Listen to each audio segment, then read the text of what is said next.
Halo guys, welcome back to Korea Ramit bersama orang Korea yang madok.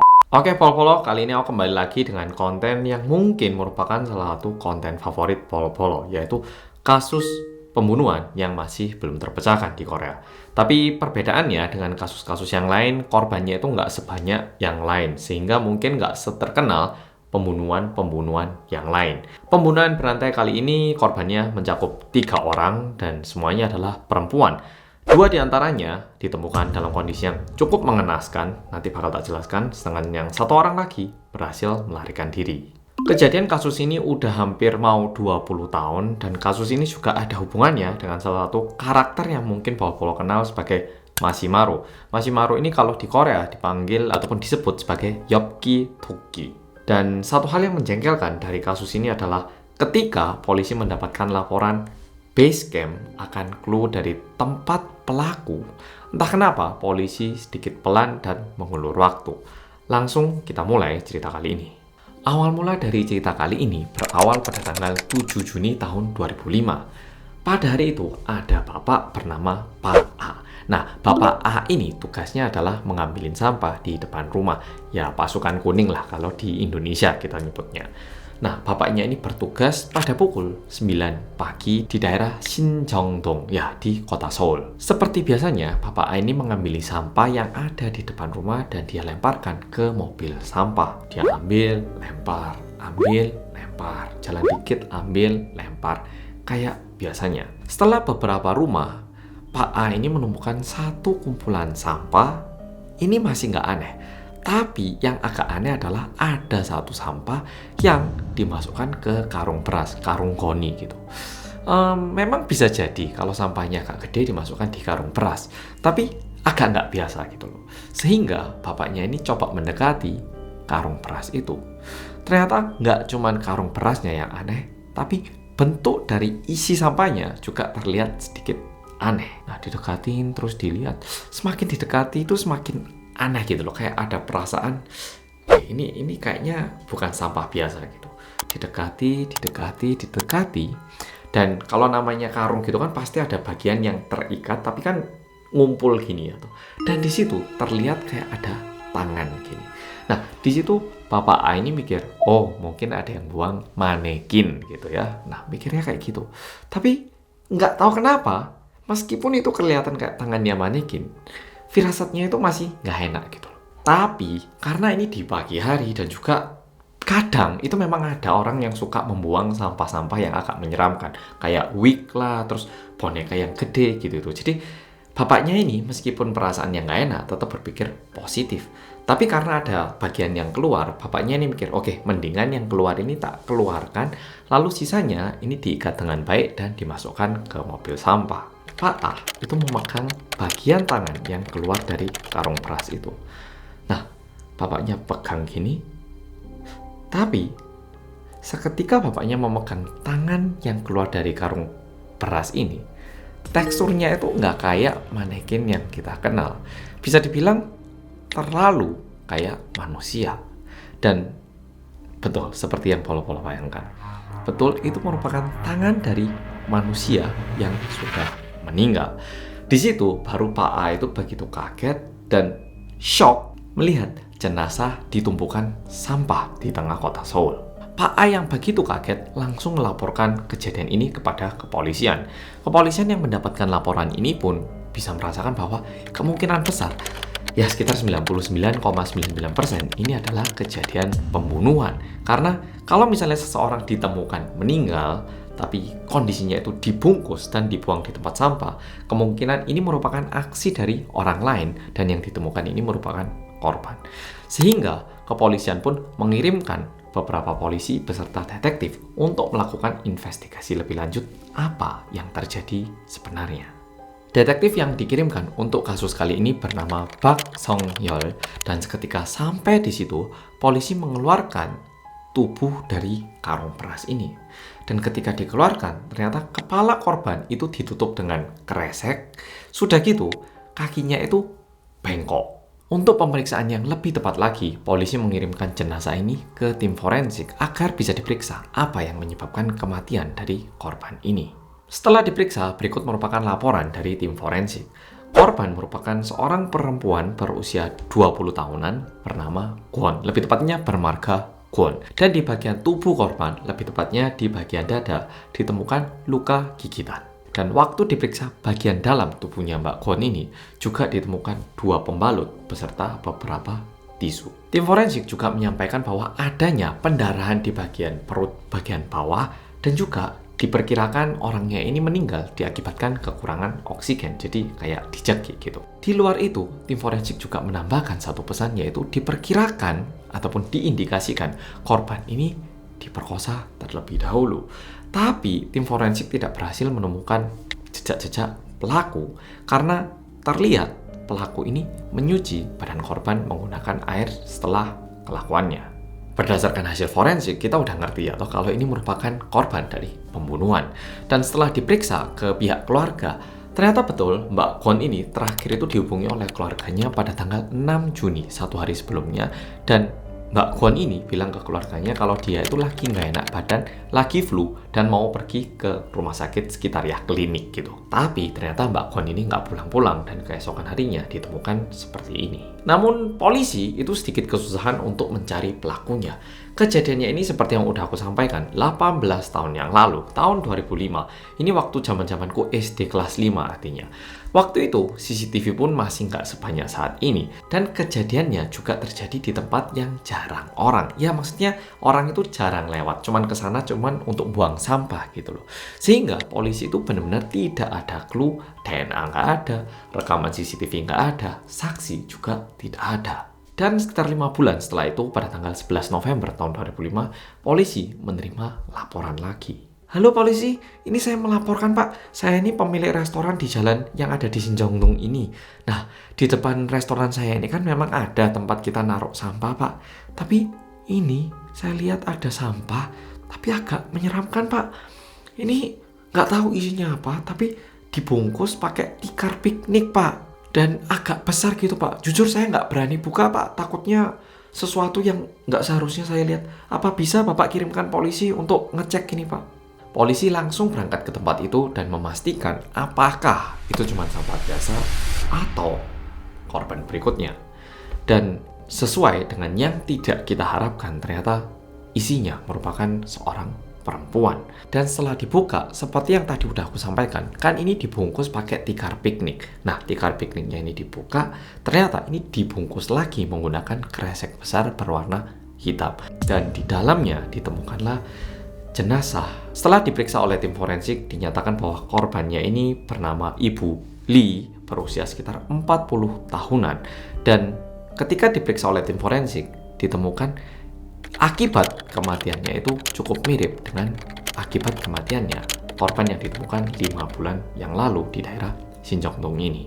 Bahkan Yu Seung-ho yang merupakan dokter otopsi itu juga bilang bahwa kemungkinan besar 90% pelaku Mbak Kwon sama Ibu Lee ini sama. Setelah muncul korban yang kedua, akhirnya kasusnya ini mulai disorot dan mendapatkan banyak perhatian dari para warga. Dan salah satu profiler bernama Pyo Chang-won, ini juga salah satu profiler yang terkenal di Korea, bilang bahwa kemungkinan besar pelakunya ini sama karena cara pelaku mengikat korban waktu dibungkus itu sama. Dan terlihat cara mengikatnya ini bukan cara ikat biasa kayak kita ngikat sepatu ataupun cara ikat yang biasa, tapi terlihat ini orang itu memang ahli ataupun memiliki pengalaman dalam mengikat. Sehingga profiler juga memperkirakan pelakunya ada kemungkinan merupakan seseorang yang bekerja di bidang ekspedisi ataupun pengiriman paket-paket.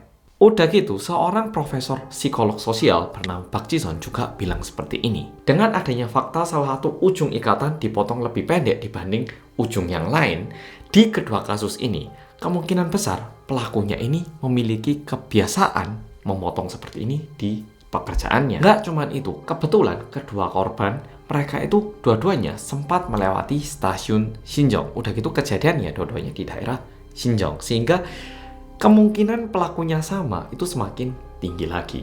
Ya. Dan 6 bulan setelah kejadian pada tanggal 31 Mei tahun 2006, di saat polisi sibuk mencari pelakunya tanpa clue, tiba-tiba polisi ini mendapatkan laporan. Tapi laporannya ini berbeda dengan laporan kejadian pertama dan kedua. Karena kali ini yang melaporkan adalah korban Dan korbannya ini datang sendiri ke kantor polisi. Dan ini yang disampaikan. Jadi gini Pak, hari itu saya tuh mau ketemu pacar saya Pak. Dan seharusnya itu saya turun dari taksi di stasiun Mokdong. Tapi Pak, taksinya itu kebablasan Pak. Jadi saya turun di stasiun Shinjong. Nah, dari situ saya turun dan di perjalanan saya itu berjalan kembali ke tujuan, tiba-tiba ada laki-laki yang nepuk pundak saya Pak.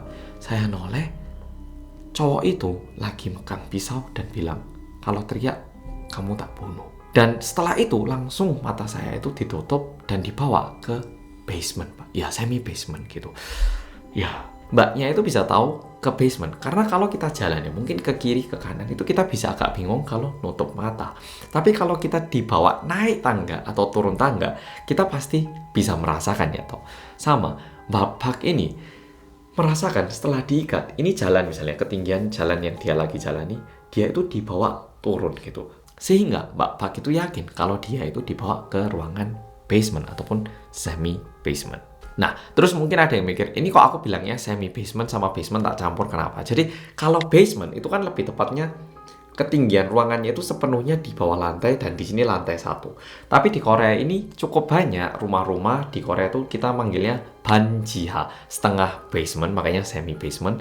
Dipanggilnya setengah karena gedungnya itu nggak sepenuhnya gini, tapi setengah gini loh. Makanya dibilangnya semi basement.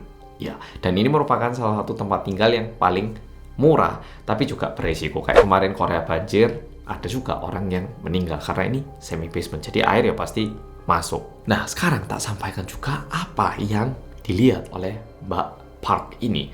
Setelah masuk di ruangan itu, meskipun matanya itu ditutup, kan masih ada kelihatan lubang kecil ataupun bisa ngintip dikit ya toh. Dan yang diintip oleh Mbak Park itu sebagai berikut.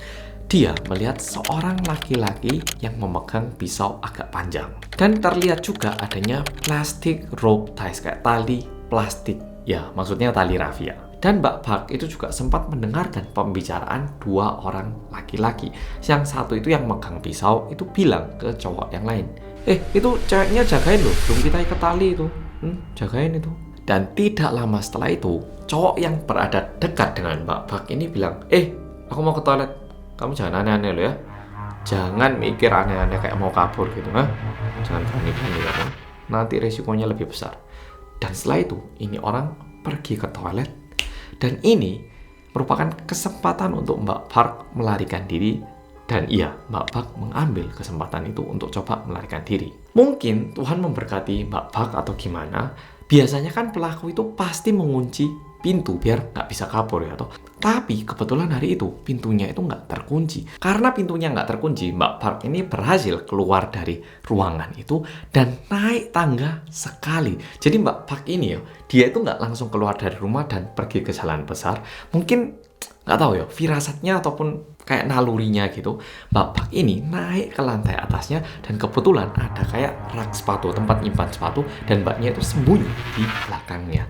Dan melalui lubang, meskipun tertutup gitu pemandangannya, terlihat adanya stiker Machimaru di rak sepatu itu dan juga terlihat kertas lipatan berbentuk bunga.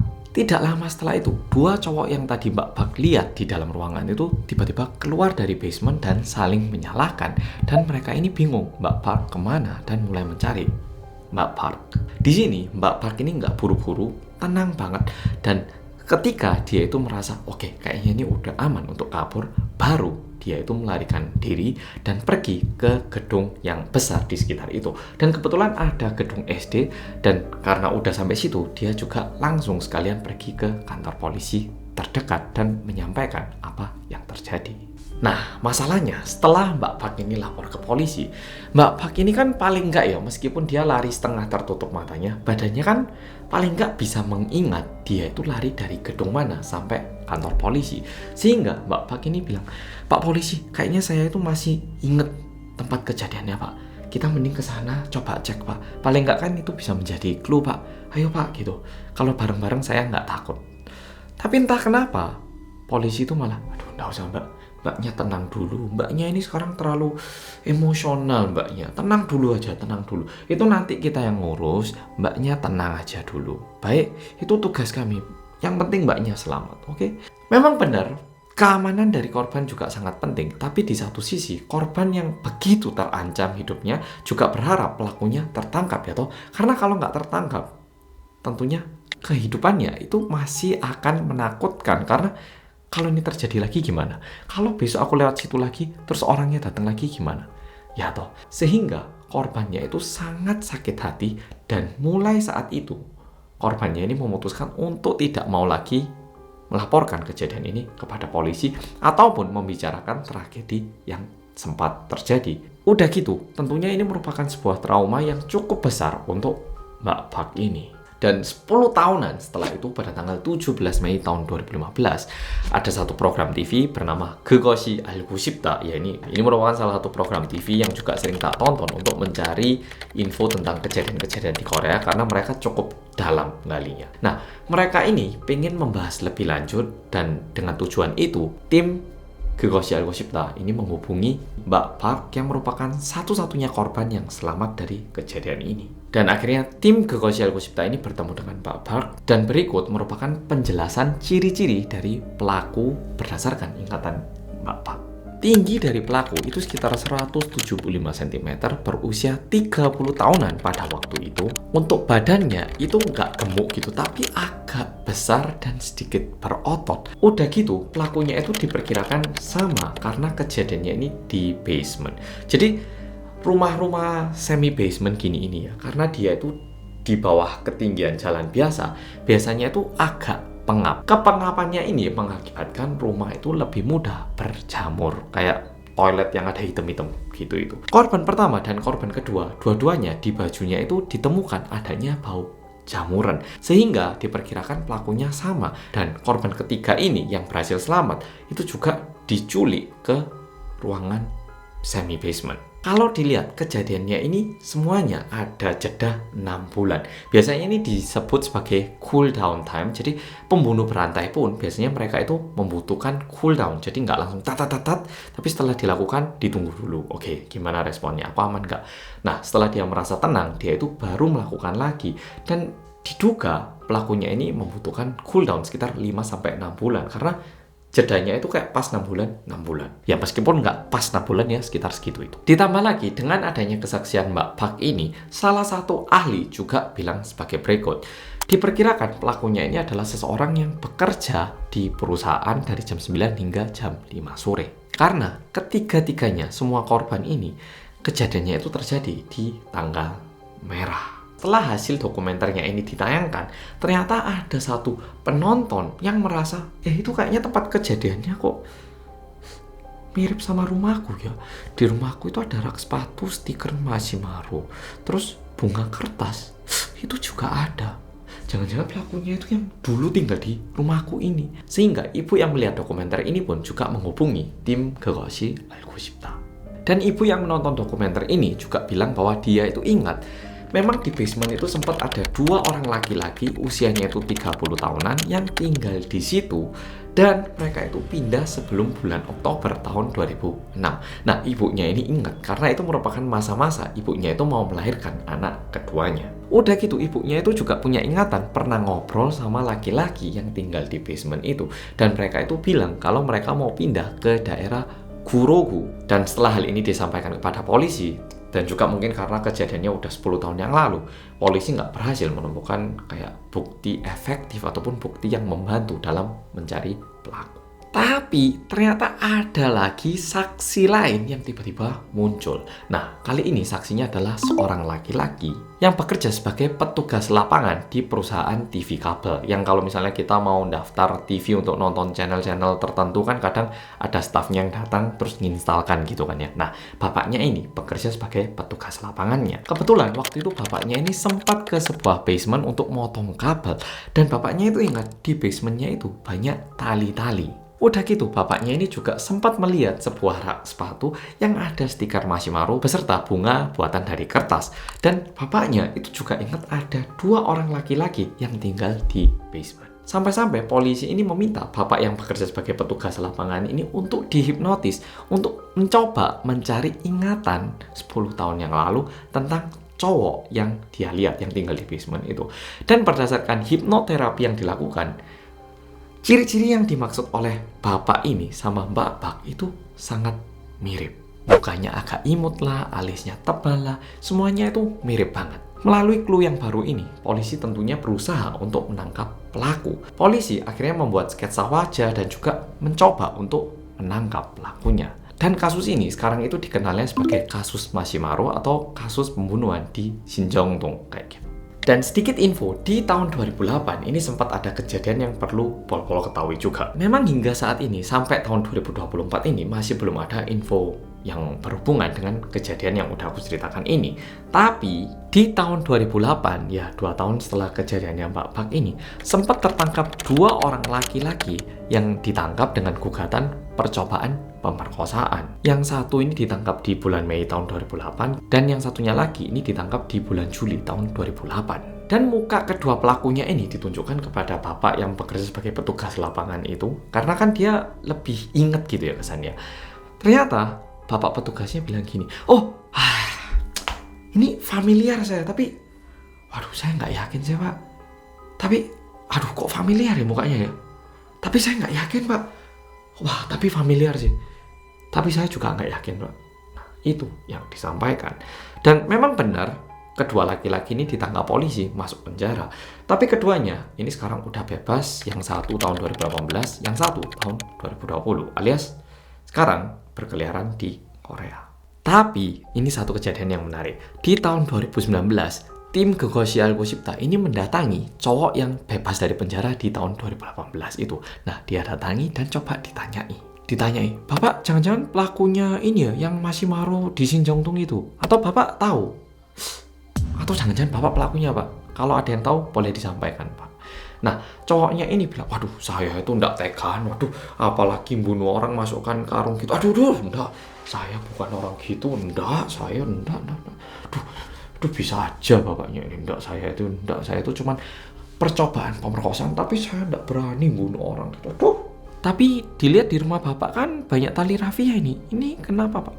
Oh, ini mainan anjing saya. Ya, rafia ini mainan anjing saya. Oke, Pol-Pol, video kali ini sampai di sini. Dan mungkin di antara Pol-Pol ada yang mikir, wah berarti pelakunya itu masih dicari ya, Mas? Enggak, pelakunya itu enggak dicari karena dulu di Korea ini ada hukum ataupun undang-undang yaitu kasus yang terjadi kalau nggak bisa diselesaikan dalam waktu 15 tahun atau 20 tahun itu kasusnya langsung ditutup gitu aja. Dengan tujuan kalau polisi itu menginvestigasi kasus yang lama terus yang baru nggak diselesaikan, ini kan juga jadi masalah. Jadi untuk saat ini hukumannya udah nggak ada, jadi apapun yang dilakukan, kejahatan apapun itu pasti bisa menerima hukuman untuk saat ini. Tapi kasus-kasus yang terjadi sebelum tanggal 31 Juli tahun 2015 ini masih belum terupdate, sehingga kalau ini kasus nggak bisa diselesaikan dalam waktu 15 tahun, itu nggak bisa dihukum. Sehingga kalaupun sekarang pelakunya datang dan bilang kalau dia yang bunuh, itu nggak bisa dihukum. Karena di mata undang-undang ini kasus udah selesai, udah nggak ada lagi gitu. Oke, Pol-Pol, kejadian kali ini sampai di sini. Sangat disayangkan karena pelakunya masih belum tertangkap dan kita nggak tahu apakah pelakunya ini masih hidup atau gimana. Dan mungkin pelakunya itu berhasil tidak menerima hukuman di kehidupan kali ini. Tapi aku yakin Tuhan itu ingat akan kelakuannya. Oke, Pol-Pol, video kali ini sampai di sini. Terima kasih sudah nonton dan sampai jumpa di video